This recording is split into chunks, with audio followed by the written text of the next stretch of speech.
आपली ही ओकिनावा गाडी ज्यावेळेस घेतली त्यावेळेस घ्यायची होती आपल्याला दुसरी कोणती तरी चार्जिंगची गाडी आहे. जवळपास ही आपल्याला व्याजासहित पडली होती 1,18,20,000 रुपये काहीतरी गेली होती. तर आत्ता ही चालली जवळपास 38,000 किलोमीटर. आणि आता सध्या हिची जर कंडिशन पाहिली तर ही माझ्या माहितीनं आता हे पहा शेतातला माझा रोड कसा आहे ह्याच्यापेक्षा खराब आहे. ते बघा समोर अशा रोडमध्ये सुद्धा ही जवळपास 1 वर्षभरापासून कंटिन्यू चालू आहे. तर सध्याच्या परिस्थितीच्या हिशोबानं वाटतं का की आणखीन 4 वर्षी गावातल्या गावात आरामशीर झालं.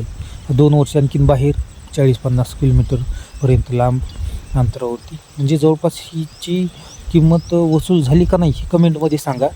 कारण चार्जिंगच्या गाड्या परवडतात न परवडतात बरेच जण वेगवेगळ्या गोष्टी सांगतात. तर परवडली का नाही ही आहे ओकिनावा प्रेस प्रो.